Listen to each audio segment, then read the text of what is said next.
Hello, this is Justin Mason, and what you're about to hear is recordings from last weekend's Podapallooza 2024. This was a live stream event hosted over 2 days, 20 hours in total. And sometimes during this event, because so many different people are involved, the audio isn't quite what you would expect from a normal podcast. I hope you still enjoy the content, but I apologize if there is some choppiness or rough listening at points. Enjoy.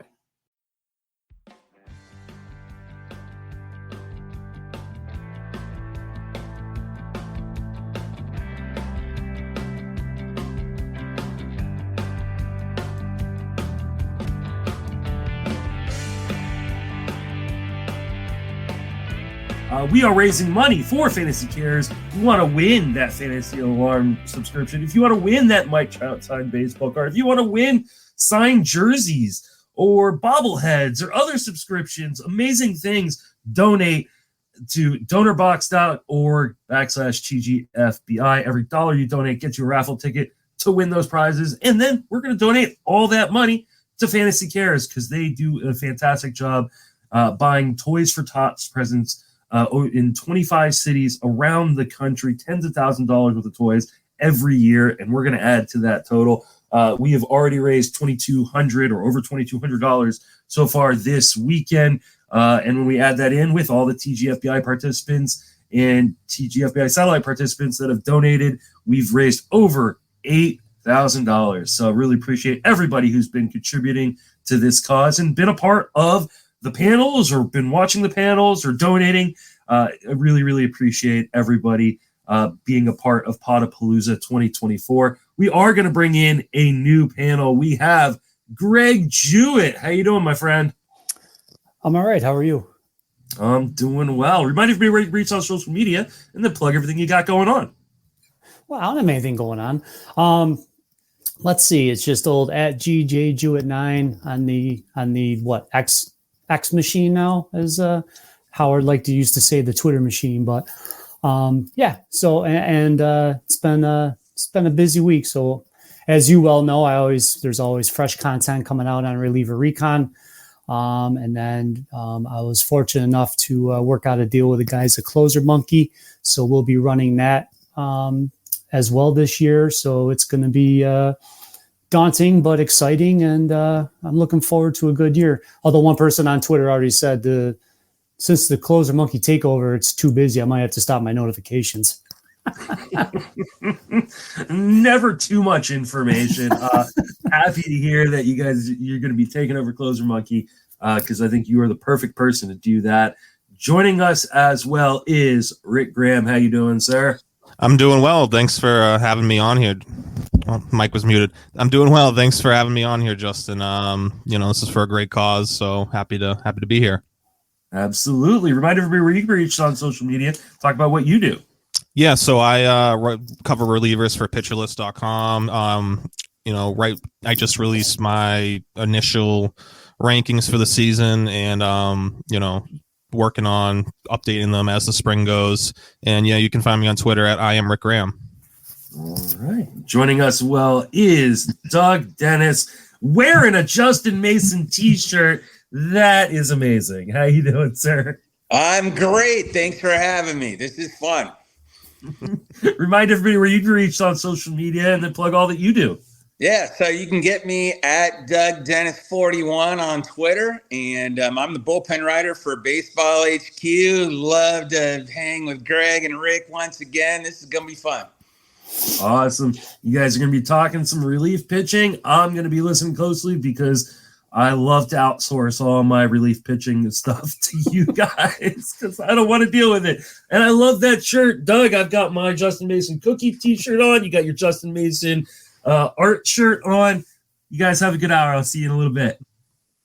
All right. Well, apparently Justin made me be the host of this, but I'm sure I'll be chiming in at different parts. I'll start with Rick in a minute, and then we'll get ourselves through all of these wonderful things. Obviously, there's tons of bullpens we need to speak about, and everybody wants rankings, which no offense to Rick or any of the other folks going out there, but to me, rankings are like, I spend so much time thinking about them and then they publish, and then it feels like 20 minutes later, I have to do an update. It's so arbitrary because people just want to see, oh, well, Rick has Ryan Hesley 12, so I better take him next, as opposed to how it fits with your build and things of that nature, which kind of leads us into the first thing. So, Rick, what's your general RP strategy? I mean, we don't know what everyone on here is doing. Not everybody's doing 15-team draft and holds or some voluminous, I think most people are playing like 12-team or 10-team formats, but, just it's a very round and open question, but what's your reliever strategy, or at least what are you gearing yourself towards this year? Yeah, I think it really changes year by year depending on trends. This year, a little bit different in the past. I kind of like the idea of taking 2 relievers maybe in the mid to early stages around pick 100 or so, where in the past I was usually like one guy, one stud maybe, and then kind of wait a little bit. But this year I really find myself kind of, in love with that Fairbanks, Helsley, Phillips, Tanner Scott, maybe even Craig Kimbrell grouping around like the pick 100 mark or so. I would, if I end up with 2 of them and then, a third reliever after pick 200, like, to take a shot on Robert Stevenson, Robert Suarez, Mason Miller, if Alvarado falls that far. That's kind of what I'm looking at this year. And then I like to take 4 relievers usually. So I'll take a shot at someone at the end of the draft, like Hunter Harvey, John Brebbia, Hector Neris, maybe. That's kind of where I've been looking this year. But yeah, it really does change year to year, because last year this wasn't exactly my thought process. Cool. As some of you should or may know, Doug here makes a living out of running his Lima program, and I see that article dropped today at Baseball HQ with his high leverage relievers that produce really good ratios, and it's a way to create a pocket of strategy to let him load up in bats. I know the guys in tout haven't figured this out yet, so hopefully I'm not giving too much away, Doug. But what's your general strategy, or I don't want to say general, what's your strategy for this year with relievers? Yeah, it depends on what league, obviously, and the rules and everything else. I mean, tout is weird because there's no innings requirement, so why get a starter? I mean, it works out, I don't know why. If one other team does it, though, then both of us come in the middle or worse. So, I'm hope they don't do it. But, if we stick to like NFDC or something like a draft champions or whatever, I tend to go right where Rick's talking. I don't want to spend my second, third, fourth, round pick on a reliever ever. The opportunity cost is so high. So I look, lower, but I want to get somebody that I think has good skills. I want to get somebody who has good strikeout to walk ratio. So I can't go too low.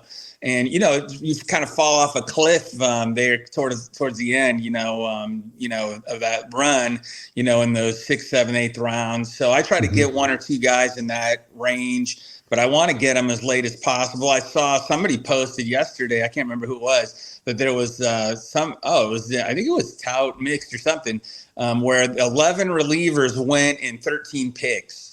All at the same time. Zinky if you're tweeted that out. Right into that, you're done. Like, that's a mess, right? Like, so if you're just at the wrong end of the draft and you miss all of that, you could think you got some time and miss out. So there's a little bit of brinksmanship with that stuff. But that's what I try to do, is get at the end of that little run, same kind of guys like Phillips. I really like this year, Kimbrell, Helsley, Scott, good strikeouts too. So, if he gets out and runs with that, that's actually a good pick. I like Clay Holmes. His strikeouts to walk's a little lower, but he's a ground ball guy and he's on a good team, so I like him. After that, it starts to kind of fall off. And then if I'm in a draft champions, I start throwing darts at some of these guys that have really good skills. Guys that have the high strikeouts to walks but don't have the role yet. You throw darts at 4 or 5 of those guys, one of them ends up being a closer. You're in business because they got good skills. So you never know who's going to pop up and who's going to get hurt or traded or whatever. So I like doing that too. And I agree with Rick. I try to have 4 guys that I can call on if I have to. But, once they have bad skills, I don't really like calling on them, because usually you get a couple saves, but you also get some of the rest of the stuff you don't want. Yeah. And I think a lot of this is not only year dependent, but I think it's your room. I mean, sometimes the room's going to dictate how you handle, how you get your relievers. I can say I don't want to pay up, but then if a guy's falling or whatever, but it's very interesting. I like your guy, Doug. I mean, Andres Munoz this year, because of the injury and stuff last year, his ADP's gone down, but I don't, again, we know a lot of things factor into what happened with him last year. He's probably somewhere in the middle of 2022 and 2023, but if he can put 60 innings together, I mean, that's an elite reliever that you're getting in that sometimes third tier in some of these draft pockets. So it'll be interesting to see how that goes. I already see somebody's commenting about Kimbrel. I mean, this is going to be, it's early in camp. Kimbrel's no spring chicken, so he won't be the only one. I mean, Yuki Matsui has a sore back and won't be pitching today either. So let's not overreact too much. And then like yesterday, I saw the velocity from Helsley, but luckily there was a article today from the St. Louis Dispatch where he basically said, he goes, I'm not airing it out. I've learned I need to ease into this, whereas in years past I would come out and go full bore, and it didn't work out for me. So, the early spring velocities and these little early reports about a guy ending his session early or not being available, we have to take all of that with a grain of salt. But, this one's kind of a layup for me, but I'll see who you guys say. I'm guessing it might be a consensus, but this was from Justin's rundown. We'll go to Doug first this time. You think of that top tier, there's 4 clear, or even if you go in the top 10, is there somebody in the top 10 that is on your do not draft list this year? And my do not draft list. Yeah, he's there. He's falling, but you still don't want him. Well, if they're falling, that's different, I guess. Look, the people in the top tiers, they're mistaken that they're great and they're locked into these roles. And, you worry about injury more than anything, really. Like happened with Diaz last year. But I would say that they all go way too high for me. I mean, these guys that are going, some people are picking in the 3rd round.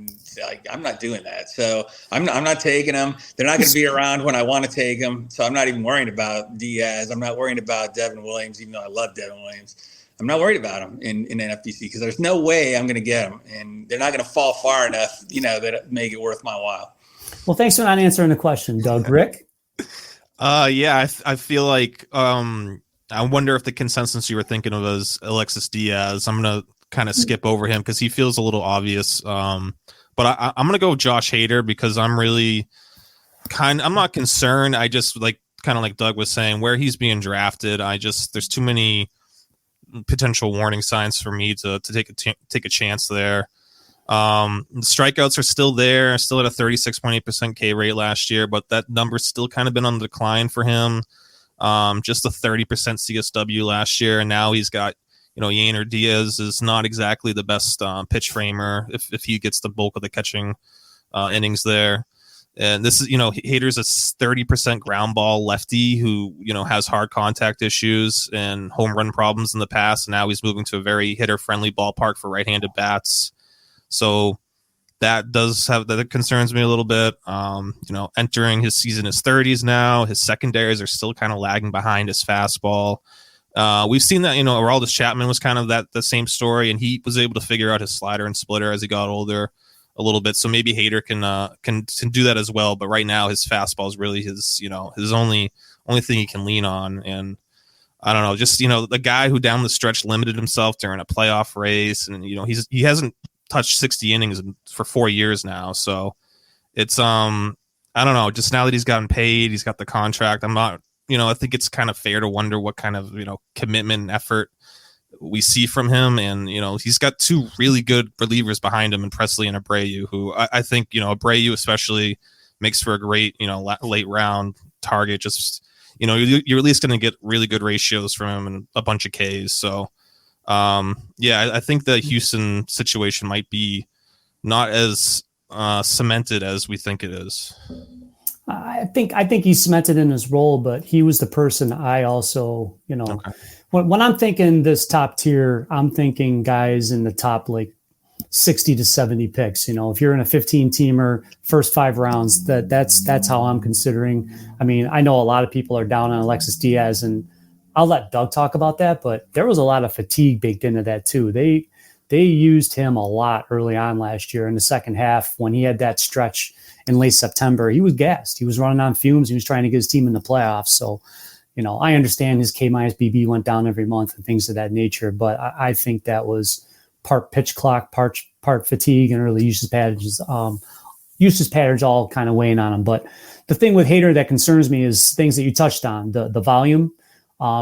We think we're getting Hader. We think we're getting a ton of strikeouts, but we're really not anymore when he's a 1-inning reliever and his walk rate keeps creeping up. 3 years in a row, it's gone up. So, and there's potential for Houston to win a bunch of games by 5 runs or more. I know their lineup's not as deep, but that top 4 that they have is just phenomenal. So, there was a fluky year a couple years ago where Ryan Presley didn't fare as well in fantasy because Houston won so many games that they didn't need a save. It capped his save totals. So, and not being able to go back to back often or 3 in a row, things of that nature, the Hader rules that San Diego, it was strange how San Diego wrote about that so many times. The Tribune, the writers there really pounded on that. They made it a point of emphasis. So it had to be something that ran through the clubhouse with Hader. So, yeah, he's my person in that top tier that I'm looking to avoid. All right, so let's get to the things everybody wants to know. We'll start with Washington. We can go rapid fire. You can give your thoughts. So, Rick, you'll go first this time. More saves this year, Harvey or Finnegan or somebody I'm not mentioning? I know it's, Finnegan is right now the closer heading into opening day, but I'm fading him. And last year I would think I was wrong. I had the same feeling, and I guess he technically was a success last year, but it was really, he bookended the season very poorly. In the middle, he was pretty good. So I think this is the year Harvey gets a chance. As long as he stays healthy, that's always been his issue. It just comes down to staying healthy, and I think if Finnegan starts off rocky, I think Harvey, where he's going right now, could be a real bargain. Yeah, I do not mind getting Harvey as my third reliever in a build, just especially with the ratio. Mm-hmm. The ratio results he provided last year were really good. He was one of the few relievers with a whip below 1. Doug, any thoughts on this? No, same thing. Finnegan's not nearly as good a pitcher as Harvey. Harvey's a much better pitcher. He just gets hurt every year. I think if he didn't get hurt last year, he wouldn't have given up the role. Mm-hmm. Yeah, he took it over right before the At the end of the first half, he was getting 6 saves and 10 outings, and then he went on the injury list, and then Finnegan got on that heater, and they weren't going to mess with success. All right, what about Kansas City? Will Smith, James MacArthur, John Schreiber, or just letting somebody else handle this issue, Doug? Well, I think Will Smith is the guy they want to start the year with, but I think he has the same problem that we talked about with Finnegan. I don't think he's as good a pitcher as these guys behind him. I want to see what MacArthur does. I thought MacArthur, it was only a few innings though, so you don't really want to, hang your hat on it, but he was really good there for a couple of weeks right at the end of the year. I'd never even heard of the guy, and then suddenly he comes in and he's great, and you're like, wow, how did this happen? But can I believe it? I'm not sure yet. But if he can do that again, he'll quickly take over, I think. And if neither of them pitch well, then I like Schreiber. Schreiber has a 20% strikeouts to over walk, or strikeouts minus walks. I don't hate him. I don't think he's the guy you want it to be if you're Kansas City, but if those other 2 guys can't do it, he can jump in there. And, as you name it, they got a whole bunch of guys that are right there, kind of similar guys. So, one guy emerges, they get it. So it's risky, but yeah, no, I want to see what MacArthur does though. If MacArthur's good, you can steal something right there. Rick?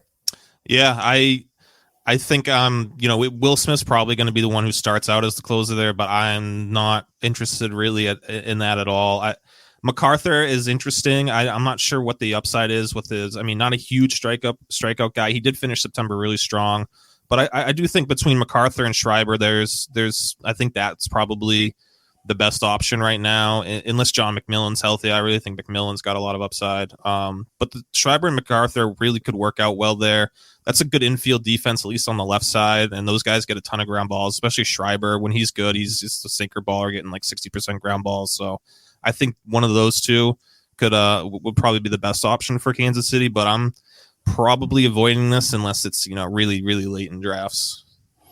Yeah, I'm curious. I mean, I know everything that they're saying with Will Smith and this, that, and the other.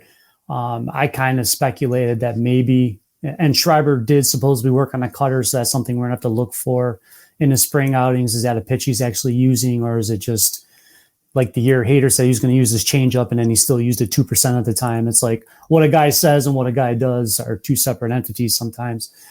So I kind of speculated maybe they opened the year with Smith and Schreiber as, matchup options. So whichever pocket. So if the left-handed bats from the Astros are coming up in the 8th, then it's Will Smith. And then if the left-handed batters are coming up in the 9th, then he will get the save chance. So it's going to be curious how they operate. I think it's one of those things where you take a guy, you just have to be patient if he's your guy. MacArthur could also do the Alzolay thing where they bring in all these other people and they keep throwing stuff at the wall, and then he finally wins out and takes the role later in the season and goes with it. And it stinks for the people who took Alzolay last year because most of them probably dropped him because they got impatient. And then 2 weeks after they finally gave up, he started getting the save chances. So that's the hardest part with these bullpens like this that are so in flux.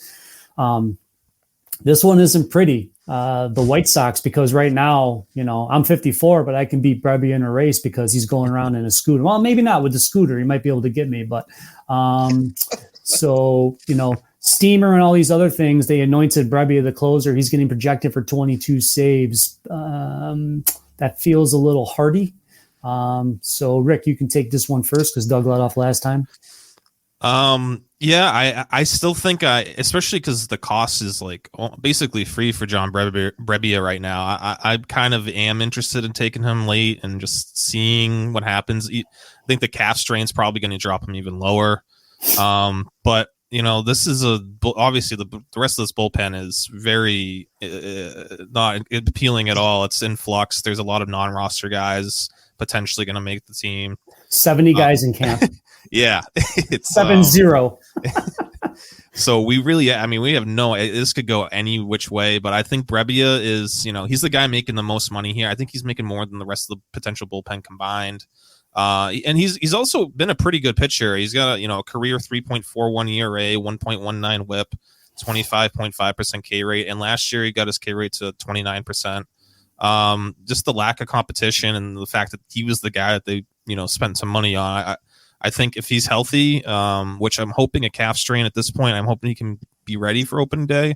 I think he could be a huge bargain. But again, it's the White Sox, so I don't know how many saves you're going to get. If you get 20 out of him, though, that's a huge win. I think where you're going to draft him. Doug? Yeah, no, I think the real issue is the team is so terrible. How many saves you're really going to get anyway. But yeah, Brebbia is much better than the other options. I read the blurb yesterday, made me laugh. Oh, Brebbia is hurt, but don't worry, we got Tim Hill. Like Tim Hill's got like a 7% strikeouts minus walks. Like, are you kidding me? That's who we got. Brebbia seems pretty locked in if that's who we got. I do like Prelander Baroa. I don't know. He's got to work his way on the team first, and then he's got to pitch and leverage second. He's got to succeed and all that stuff. But I like that arm. That's an arm that could take over. That's an arm that could pass Brebbia in a second if all things go right.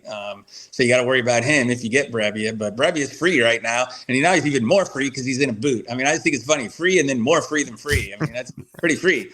But if I got him, I might throw a dart at Baroa because I think Baroa could take over. Yeah, I'm a Prelander guy, but we got to see how he does. He's still young. The stuff, though, is, everyone can say, oh, his stuff is electric. And yeah, okay, his manager, Griffel, said the same thing when he saw him. But we have to do it in game situations, and we have to do it against major league hitters, and the things of that nature. And I see somebody chiming in with Crochet, but the team's already said they want to lengthen him to be a starter eventually. I don't know that he has the DNA to handle that, but that's another story for another day. Yeah, for the number of saves that will be available versus the number of arms that could procure them. Yeah, this will likely be somebody else's headache in most of my builds, with the exception of if I'm in a draft and hold, I would definitely take a late round flyer on Baroa and hope I get some second half save opportunities. Heck, remember last year, Brian Shaw appeared 5 days in a row, for God's sakes, when they had no one left. And of course, he's an NRI too. So, if you got a pulse, you got a chance to catch on with this bullpen. Let's move on to the Angels. This one isn't as sexy. And the team and Ron Washington's made it pretty clear. They said Carlos Estevez is going to be our guy at the beginning of the season, and the fantasy community keeps wish casting Robert Stevenson ahead of him. So we'll make this one simple. More saves this year, Estevez or Stevenson? Doug? Stevenson. I just listen. Ron Washington can do whatever he wants. He can pick whoever he wants. But if he gets his brains beat in, as I expect he probably will, then he's going to have to make a change. And these guys can go. It's not like Estevez can't hold it all year. I mean, this has happened before. I remember Jose Mesa having a couple of years in a row of really terrible everything, and saving 30 games each year. So it's not like impossible. But that's what we're talking about. We're talking about guys not nearly as good as Stevenson. And so I'd be shocked if there's not a change made sooner than later. And when I say sooner than later, I mean at least by May 1st. Yeah, I think people seem to forget. I mean, I know Estevez had that wonderful run after he struggled early on, but he was giving up save chances to Jose Quijada. Yes. When there was left-handed pockets, and that was in April. I mean, it's when Quijada got his TJS, that's when Estevez really got his run as the closer. So it's you have to take all of that. So I won't go on too long here. Rick, Stevenson or Estevez? I agree with Doug. I'm going Stevenson. I just Carlos Estevez he was terrible in the second half. He's pretty much he really hasn't been good at any point of his career. I know he was in Colorado, and that's kind of unfair, but he wasn't good last year either. And I just think Stevenson getting paid what he's getting paid. I think it's just a matter of time. Well, what I don't understand is Estevez he used 3 pitches when he was in Colorado, and then the Angels removed one of his most effective pitches and made him a 2-pitch pitcher. And it's why would you make a guy that just throws heat predictable? And then they were trying to teach him to throw at the top of the zone. I mean, they had this guy spinning all season long. And yeah, the second half, of course, I think a lot of relievers hit the wall in the second half last year. I think the pitch clock really, they're not going to say it out loud, but I think the pitch clock really caused mental and physical fatigue for these relievers because they just weren't used to the pace of the game. And then it just made those outings feel even tougher, especially when you're dealing with traffic. But all right, Texas Rangers, Rick, the clerk or the field? I will take the field just based off, the early comments from Bochy. It sounds like he's not naming a closer. He's just naming high leverage guys. So it's too much risk with Leclerc. And, the rest of the guys, I mean, Robertson, might be the next favorite, but, his age and how he finished last year with the Marlins is a concern. So I like, deep leagues. I mean, Josh Spores, he's another free guy, or, in 16 teamers, you can probably get him really late. I think Spores might have the best, stuff and upside there. So I would throw a dart there, and maybe even if Kirby Yates can fix his command. Last year his command was terrible, but coming back from surgery, that typically happens. So maybe he can get right this year, and that's another potential really deep target to look at here. Doug, Leclerc or the field? Well, Bruce Bochy likes to have one guy, but he can't find one guy even now. He's like, well, I don't have one guy, but I wish I did have one guy. I mean, that's kind of what he's saying. I think that none of them are going to have 15 saves. How about that? I mean, I think whether Leclerc has 14 and the next best is 8, whatever, I don't know. But yeah, I don't really want any of these guys. If I had to pick one, God, I don't know. I guess I'd take Leclerc, but I'd be sad. Well, it's funny you say that, Doug, because when I tried to do I did projections for saves, holds, and solds for every team for our subscribers at Recon. And I used it based on what they've done in the last 3 years, based on those numbers per win, their projected win total from 3 different things. I blended that all together and tried to come up with a reasonable number, because not everybody in the league is going to get 32 saves. It's when you're doing your projections on Fangraphs, I get it. You want to save time. You're not going to go through the minutia of figuring all that out. But when I did that, I think I put Leclerc with 14. I gave Robertson 10. I think I gave Sabors 7. I dispersed them. I wasn't going to give a high number to one of these relievers just unless one of them shows me something in spring, or Bochy comes out and says, that's my ride or die. I just have a hard time doing that. And I will say for everybody, and if you're in the Dynasty League, you better go get Emilio Teado sooner rather than later, because that kid is phenomenal. He did a nice job yesterday. A throwing error made his line look worse than it would have. I think he was out in the AFL. He was the AFL reliever of the year, 19-3 K to BB in 11 innings. He was a starter, and I think he still kind of wants to be one. But I think the team's going to be like, you're going to be a leverage guy, and he might be the closer at the start of next year, unless they go out and trade for Devin Williams. I really thought all winter, I'm like, if there was a team that makes sense, if the Brewers are going to put up a for sale sign, that's who they should go get. But we got plenty of season for that to happen. Let's move on to the next team from Justin. Oh, another fun one. The Phillies with the floating closer from Rob Thompson. Doug, we'll let you go first. Who, Alvarado, or am I missing somebody? Because everyone's trying to say it's Alvarado, but I get nervous based on his usage patterns in the playoffs. I mean, they always save him for the toughest spot, not necessarily the ninth. Yeah, I mean, Alvarado, I love. So I love skills. That guy's got skills for days. He's a left-hander. He could do it. I just think it's the usage pattern, which you brought up. I think that, and I'll tell you what, I love Kerkering too. Ryan Kerkering is a guy who's got skills, and he can easily get, I mean, it's just hard to say. Hoffman's good too. I think Alvarado will start the year being closer, and then very soon they'll start saying, oh, we need him here, and they'll use him, and then Hoffman will get a save. And then he'll get another save, and then it's Kerkering. I mean, I think it's going to be one of those mishmash, a little bit like we were just talking about with Texas, except these guys all have skills. I mean, they all look really good when they're pitching, and the lineup's great too. I mean, this team could have a lot of saves, but I don't know that Alvarado is just going to run off and get 30 saves or even 20. But if you have Alvarado with 15 saves, let's just say, and you have all the skills that he brings to the table too, and he doesn't get hurt for 3 months, which he often seems to do as well, you got something. I mean, he's worth something. He's not nothing. So I like Alvarado, but I don't like him in the traditional closer sense. Yeah, I mean, 2 stints on the IL last year can't be ignored. Rick, how do you feel about the Phillies situation? So very similar to what Doug said. I like Alvarado a lot, but just based off Thompson, what he's said in the past, what he's done in the past, I mean, there wasn't really a set closer there until Alvarado got hurt, and then he, Kimbrel kind of went on a run, and he just stuck with him for a while. But before that, they were kind of mixing and matching there, and yeah, like you had mentioned earlier too, Greg, that Alvarado is coming in, to face the toughest lefty on, if it's the 7th, 8th inning, they're going to play matchups there for him. So, I still like him. I don't know if I would, inside the top 200. I don't know if I'm willing to dive in there, but it's just a matter of where he falls. And there are other guys in the bullpen like Kerkering, Hoffman, even Gregory Soto's. He kind of was better last year in the second half. Yeah, he's got closer experience too. So I mean, there's a lot of options here, and maybe take a shot really late on one of those guys instead of pulling the trigger on Alvarado really early. Yeah, and then you'll go do all that. Then Matt Strom will get a 2-inning save, and you're pulling your hair out. So right. Yeah, it's you have to know what you're investing in. And again, I don't mind. I mean, I loved Alvarado last year. I was driving the hype train in the beginning of the season, but just because we want someone to be the closer doesn't mean that the team is going to do it that way. And of course, we'll do all this, and then they'll trade for Kenley Jansen the day before the season opens, and then it's a moot point.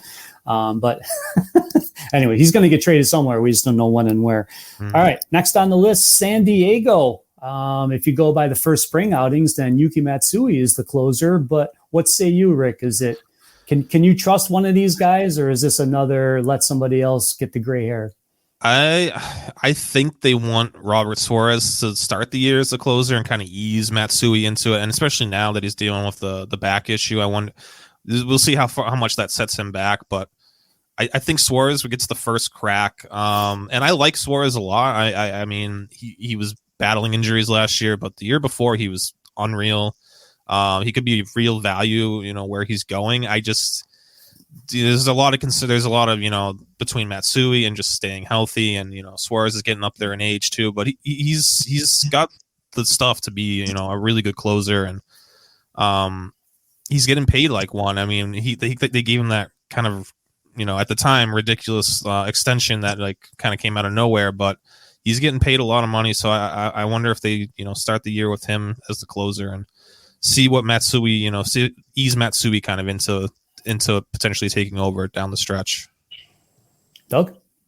Well, I think in a perfect world, San Diego would love Suarez to be the closer and Matsui to be that guy who gets all the tough guys out in a perfect world. I don't have a good read on San Diego. I look at this and I'm like, man, Suarez scares me. I mean, last year was rough. His projection is mixed. I mean, I don't love it, but I don't know enough about Matsui, and I don't know enough about Woo Suk Go. I love his name, but I don't know anything about him other than that. I mean, I don't know. I mean, I look at the projections and it's just sort of like, I don't know. I probably am not going to touch this bullpen unless I'm just throwing a dart late, at somebody. The whole thing with Matsui being a little bit like, oh, my back hurts or whatever right now, I could care less about stuff like that. But I do think, I don't know. I think Suarez probably leads them in saves, but I'm not very excited about it. Yeah, my only concern with Matsui is that, he looked fantastic in his first outing against Gavin Lux, who hasn't played baseball in a year, Chris Owings, and Ande Pages. So, that's not exactly like he went through Freeman, Mookie, and Shohei, but we don't expect him to at this point either. There's going to be usually these guys that come in from the MPB. There's a learning curve like the first couple of months. So if you're taking Matsui, you better be willing to just kind of shelve him until he gets an opportunity for those save chances. I just don't know. I have a hard time seeing on day one, opening day, the Padres run out Matsui for the save opportunity. And again, look at his frame. I mean, nothing against the guy, but he's an inch taller than me, and I'm not a very big guy. Back-to-back outings with that pitch clock that he's not used to from Japan. We talked about the guys last year having to adjust to it. All the people that are new to the United States this year are going to have to go through that adjustment period too. I think he's going to have a hard time going on back-to-back days. So, I think this will be a shared leverage pathway if Suarez struggles early on. And they even said Peralta could get some save chances. Wandy, I mean, he used to do that with the Yankees too. They would just throw him out there sometimes when nobody else could go, and he would gut it through and get the save. So, yeah, this is it could be a troublesome bullpen for many people going down the road. Last and probably least as well, because they're in the same bucket as the White Sox as far as save opportunities. We've got a camp battle with Tyler Kinley and Justin Lawrence. Talk about getting my arm hair rising up out of with chills here. Doug, do you have a lean here, or is this you're just going to punt it down the road? Yeah, I mean, if you love nuclear active waste, this is your team. I mean, there's no way I would touch these guys. I don't think anything of them. I will say, I shouldn't say that out loud because I did do a draft champions in January and took Kinley with my last pick, but I don't like it. Last pick, yeah. Use him. If I have to use him, I don't want to use him. I think it's bad for me. I could just see putting him out there, no saves and like 2 bad outings or something like that. Like, no, they're terrible. They're all double-digit negative value. I mean, so no, don't do it. Like, go if you have to punt saves, but don't take a Rockies guy. Like, come on. Yeah, Rick. Yeah, I'm completely avoiding this as well, and unless it's like after pick 600, maybe I'll take a shot on Lawrence or Kinley. It's just there's not a lot of skills here. It's the ballpark factor, the team factor. It's just I don't want really anything to do with it. I'll give everybody the dynasty bonus here. Jaden Hill. Oh. It sounds like from all the reports that I'm reading that the team is going to transition him into a reliever. He was hitting 99 yesterday during his outing. Now, again, it was in the 7th inning, so he wasn't facing starters, but this is somebody I think that could end up fast tracking and be a factor in the second half of this team, because if he shows any sort of control with that arsenal, and he does have a slider and we'll mix in a changeup, you need a power guy to succeed in that thin air up in Colorado. So I side with Doug. I have more saves projected for Kinley than Lawrence, just because Lawrence is like Alvarado. If they need a guy to get 4 outs, he'll get 4 outs. They need a guy to go back to back and do those things. I mean, he can do those things, whereas Kinley can just kind of hang out in ninth and do the white knuckle ride and get the save when they need them. And they can use Lawrence whenever they need him the most in the biggest moment of a game when they're trying to get one of their 55 wins. So, I think that's where we are with the Rockies. I see a couple of questions popping up in the thing, but first I wanted to get through some of the stuff that you guys DM me about that you wanted to speak about, because we do have about 20 minutes here before Justin comes in after pounding a Marlboro and kicks us off. So let's see. One of the questions we were kind of kicking back and forth was the advent of what you're seeing a lot more teams say hybrid reliever. And what we mean by a hybrid is a guy that is capable of logging multiple innings, whether he's a follower after an opener and he can pitch like the second, third, and maybe the fourth one time through the order, or a guy that comes in when there's 2 outs in the 5th inning and he can vulture a win. I guess what I'm using this as a premise is what Michael King did last year, a guy that opens the year as a reliever, builds up his pitch count, and then finishes the year possibly as a starter. I mean, Michael King was active for me during the Tout Wars head-to-head when I was able to beat Frank in the head-to-head championship. I had Pavetta and Michael King going in that matchup, because at the end of the year, those guys were providing huge values, especially in leagues where they had reliever eligibility. So I could put them in my reliever spot in our matchup. And that's a game changer when you're getting that amount of points from those kinds of people. So Rick, we'll let you go first. Is there a guy of this like hybrid ilk that you're kind of keeping an eye on or tucking away in your last pick in drafts? Yeah, I mean, I guess it kind of depends on league context a little bit, but the first name that comes to mind is Matt Strahm, who we talked about a little bit with the Phillies. Context. He started some games last year, but he really was dominant as a reliever, and he's not going to come in. He's going to come in all situations, and you should be able to help you with ratios, a little strikeout help, get some wins here and there. Outside of that, it's like, you look at some of the guys who are being stretched out this spring, who probably won't make the rotation. So like Garrett Whitlock, AJ Puck, maybe, who's Aaron Ashby or DL Hall in Milwaukee, depending on how that rotation shakes out. Or, Yariel Rodriguez in Toronto, and even Trevor Richards in Toronto, who last year had 105 strikeouts in 56 games. The ERA wasn't great, but the strikeouts are definitely interesting. As a guy who can go multiple innings and maybe vulture some wins. Doug? Yeah, I mean, you mentioned some of the names that I'm thinking about, Strahm and Puck in particular. First of all, I think there's not going to be a King. I mean, King is a gold standard in a way. I mean, I don't see somebody just rising up and being a great starter and King had great numbers anyway going in as a reliever. So, but I do like these. I think there's value to these guys that can come in, and vulture wins. And I think, especially lefties like Puck and Strahm can do that in games where maybe they start a right-hander, get that lineup the way they want it, and then throw these guys in earlier. And, and they can throw, not 50 innings. They could throw, 70, 80, 90 innings. So I like those two guys. I think there's guys that are designated starters. Puck's one of them. Another one is Reynaldo Lopez in Atlanta can do that. I mean, they got him designated as a starter right now, but, by the time the season gets rolling along, maybe he becomes one of those guys that, kind of vultures some things. I have a different Milwaukee name that I think is interesting. I think Trevor McGill's interesting. I mean, that's a guy that they like to use, and leverage it late last year, but he's also a guy who has some starter experience and can probably be a little more versatile, do a few more innings than just one at a time. So, and he was terrific, from strikeout standpoint there for that stretch.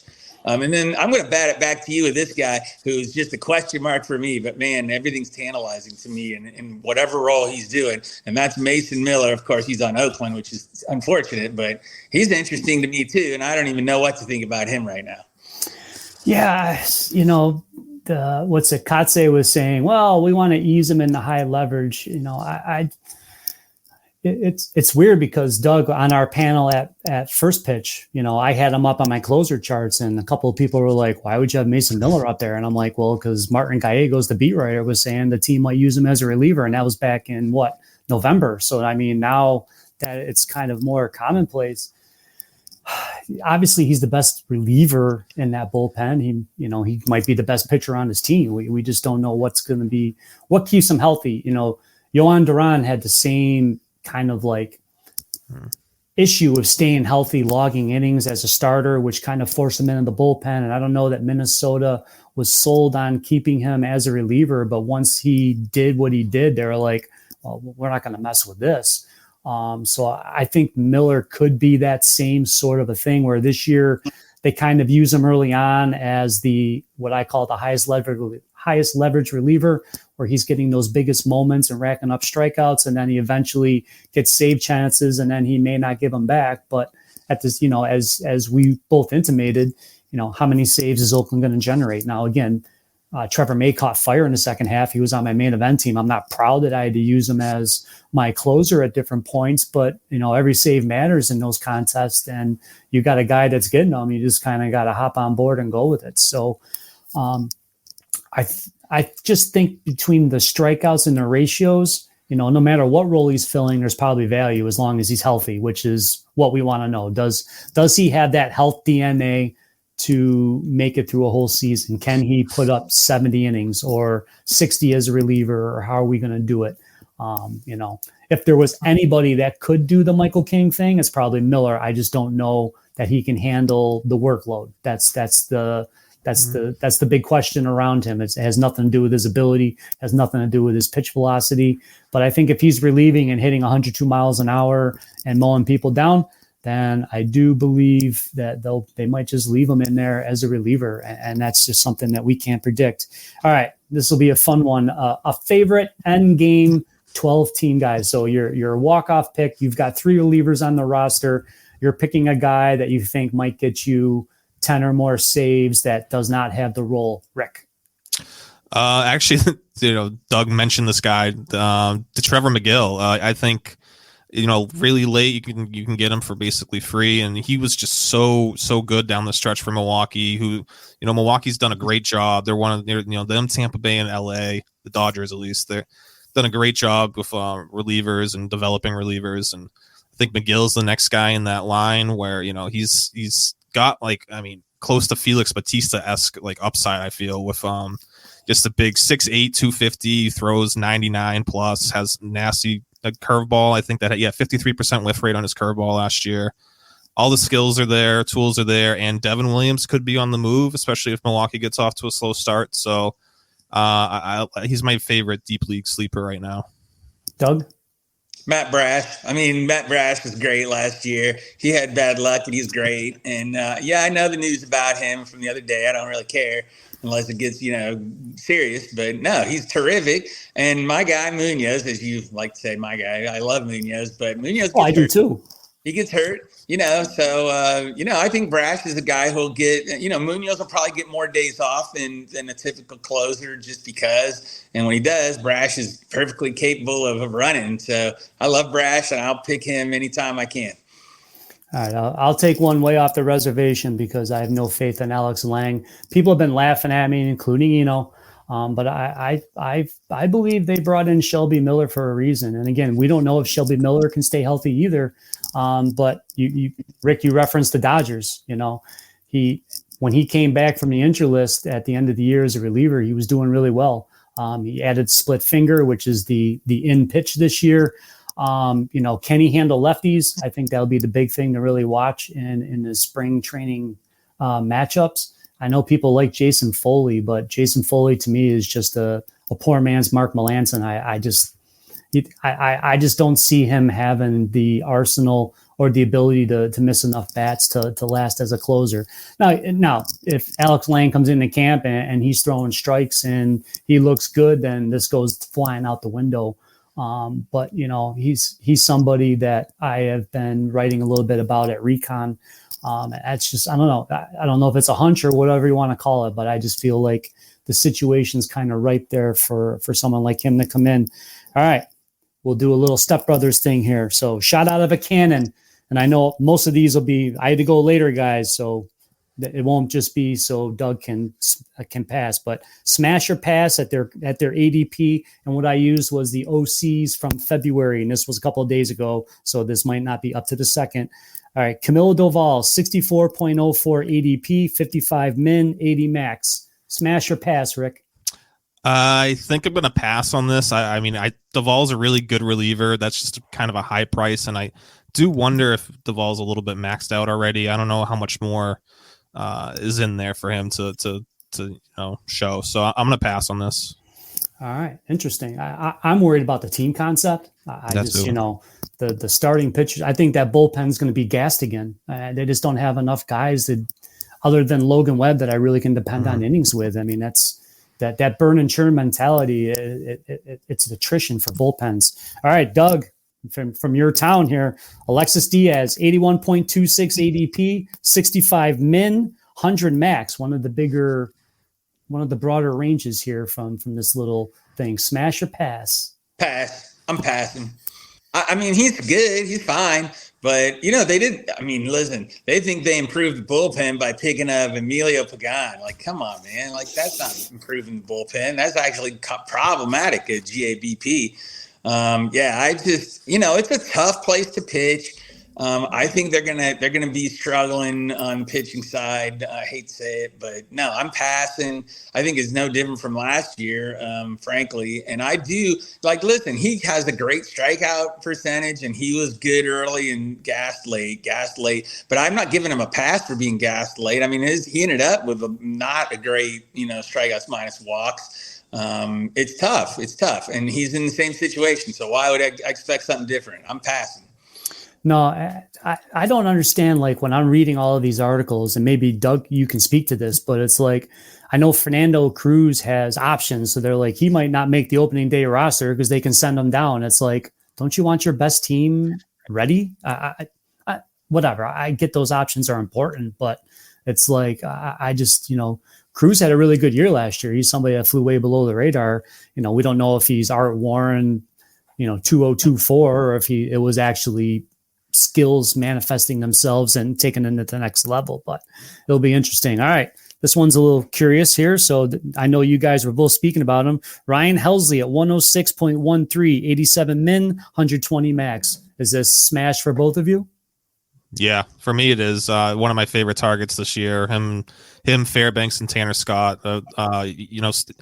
Health's obviously a concern, but he came back in September, and I was surprised he closed out every game for them when he came back. But he looked really good in September, and as long as he's healthy, I'm all in on Helsley this year. Well, yeah, I think we're getting a false discount. Like, I think he's discounted from where he should be. I guess because he got hurt last year, but I'm definitely smashing on Helsley. I think he's in a good spot ADP wise, and I would, I might get him a little earlier than that if I have to. All right, interesting. Well, hey, I have nothing against the guy. The weirdest thing that I found when I was doing my research was in the first half since 2022, Gallegos has more saves than Helsley. It's so goofy, and that includes Helsley's breakout year and things of that nature. It's just strange. I just don't love how Marmol works that bullpen. That's the only thing that provides me with any caution when we're talking about Ryan Helsley. It's his manager, and health too, but his manager. Those two baked together are the only. That's what you can see as the possible warts. But it looks like he's really focused on staying healthy, as evidenced by him working the other day at 3 miles per hour below where he was averaging last season by design. So he's just out there getting his reps because he wants to save his real bullets for the regular season. All right. Well, we already spoke about Miller, so I'm not going to talk about it. But I found this one curious because I don't know what Boston. Well, no one really knows what Boston's doing. But Chris Martin, 359.3. You want to talk about almost free in a 12-team draft? 346 min, 360 max. Smash or pass as your RP4. Doug. Smash, absolutely. I think they're going to trade Jansen, and I think he's great. I mean, so the thing with Martin is people don't love that he's this not a massive strikeout guy, but he's got such great command. I mean, he just consistent as can be. I mean, I would smash all day long. Absolutely. Rick? I think I'm going to pass here just because, I mean, I imagine both Jansen and Martin are going to be moved, both on the last year of their deal.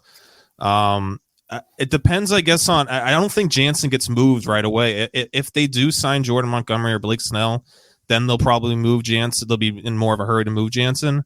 But until that happens, I think Jansen might be here till the trade deadline. I don't think they're in any rush right now. I'll give Liam Hendriks might be the nicest person alive, because when they were interviewing him about signing with the team, he's like, well, if I can make it back, well, he wants to be back in August. And he's like, when I make it back after the trade deadline, I don't mind if I'm pitching ahead of Jansen or ahead of Martin, or I just want to pitch. And it's like, I'm surprised the guy was like, you understand they're both in the last year of the contract.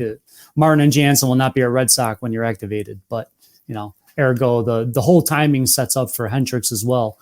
Mm-hmm. In a draft and hold, would either one of you be interested in the potential of maybe 3 to 6 saves that Hendricks could possibly get if he comes back? I don't know if he's gonna. I mean, he just had surgery. It's gonna be 12 months. It'll be 12 months in August. Yeah, I don't think, and especially if the Red Sox are sellers, I don't know why they would rush him back. Maybe he pitches in a game or two in September. I just don't see any reason for Hendricks to pitch this year unless they are contenders somehow, and something happened to Jansen or Martin. But yeah, I'm out on Hendricks for this year. Next year, I think there's a potential nice discount though. I'll put the pressure on Doug here. So the Red Sox traded Kenley and they traded Martin. Who leads the team in saves from August on? Whitlock or Houck or somebody else? Somebody else, but I don't know who. I don't know. I mean, they got a lot of different guys that are all kind of whatever. I mean, Whitlock could, but I just feel like he's overqualified for that. I don't know. I would use him multiple innings. I wouldn't bet against Hendricks having some in September. I wouldn't bet against it because that guy's weird and capable of doing things that humans normally can't do.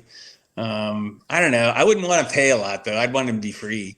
Yeah. There's a dart I would throw maybe. I don't know. I mean, the rest of these guys are just kind of like, okay, I guess. I guess I'd say this too, and this isn't impossible. If they're trading Jansen and Martin, as we expect they will, they could get something back. They get something back that is cool. I mean, who knows? I don't know. I mean, this is what Seattle does all the time. They just sort of shuffle the deck, and then whoever they want, they put a new guy in. Tampa does that too. I mean, I don't know. They could try that. I don't know. It's weird. I can't imagine it being Whitlock or anybody else. I just can't even see it. Like, I don't know. Whitlock could. He's capable, but I don't know. No, I just at that point, if there's nobody else available, I mean, if you're trading those guys, you gotta be. I just don't know.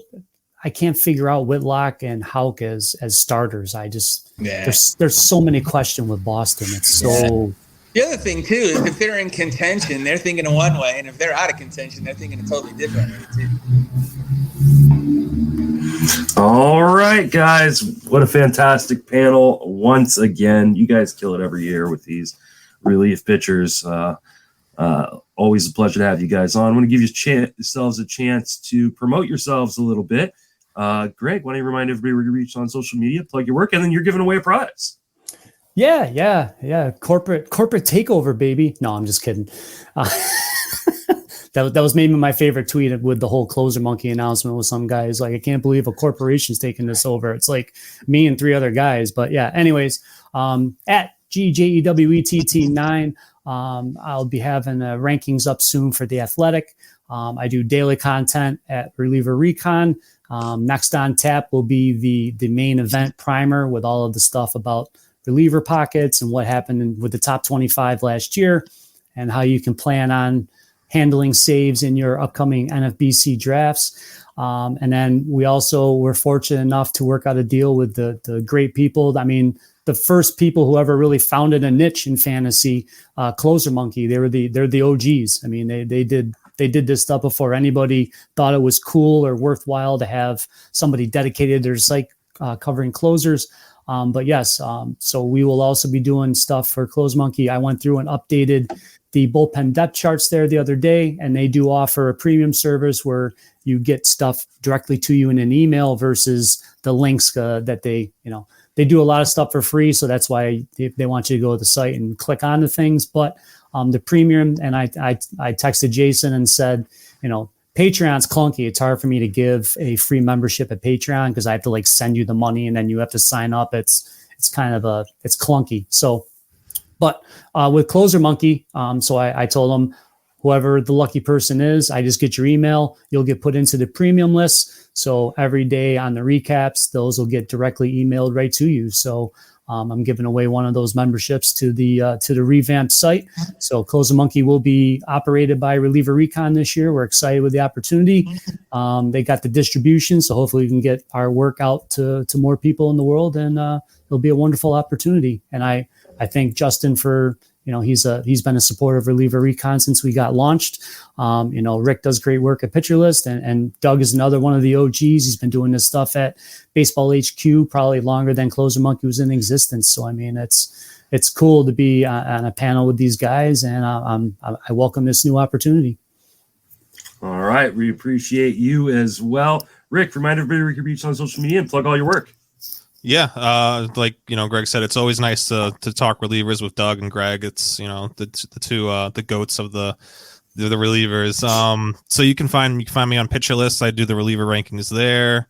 You can find me on Twitter at I am Rick Graham, and just looking forward to spring training and seeing how things shake out in the reliever world.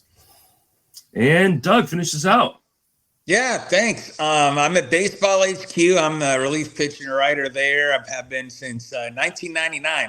I'm a 20th century. That's where I started. It was way back in the caveman days.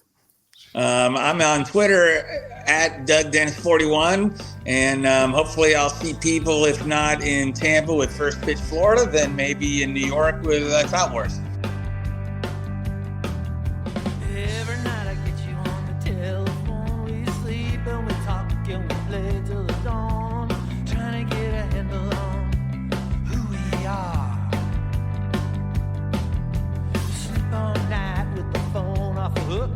Falling